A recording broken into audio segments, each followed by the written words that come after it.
Psalm 77 verse 11, I will remember what? The deeds of the Lord. Lagi kong hindi ko kalilimutan, kundi lagi kong aalalahanin ang mga ginawa ng Panginoon. Okay, it's like when you keep a photo album, meron pa bang naggagawa nito? Wala na yata kasi lahat kayo merong mga high-tech na mga gadget na doon nyo na lang ini-store yung inyong mga photos, no? But, you know, I have a collection of photo albums. Meron pa akong collection ng photo album, a stack of it. Mula po, maliliit yung mga bata, even sa ministry, sa church, marami po ako. Kaya kapag gumagawa po ng mga visual na videos, ay meron akong naibibigay because I have a stack, a photo album that reminisces back the beginnings of our lives, of our ministry. So ganun po, because when we forget, you know what? Kapag tayo nakakalimot na, we begin to complain. We begin to grumble. We begin to make reklamo kapag nakakalimot na tayo ng mga benepisyo ng Panginoon. But when we remember, we praise.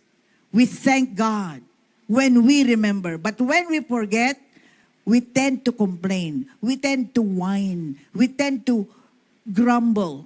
And we tend to be masungit sapagkat nakalimot na tayo sa ginawa ng Diyos sa buhay natin. Pero kapag tayo po ay umaalala, nakakaalala, we tend to praise. We tend to worship. We tend to praise the Lord. And that is what we should be doing because fact, a thankful heart is formed when we intentionally remember God's goodness, God's faithfulness, and God's makings in our lives, yung mga ginawa niya sa buhay natin. So, a heart of gratitude is remembering God's faithfulness. Kaya isa sa mga pinakapaborito kong awit sa Panginoon ay tungkol sa katapatan. Amen? Ang ganda po ng kanta ng mga kabataan, ano? Dakila ka, O Diyos, sa habang panahon. Amen? Ito ay tumutukoy sa katapatan ng Diyos sa bawat panahon ng buhay. Panahon ng kagipitan, panahon ng kahirapan, hanggang sa panahon ng tagumpay. Dakila ang Panginoon. Amen? He is faithful. And that should be what we should maintain as we enter 2026 and say goodbye to 2025. We should maintain a heart of gratitude.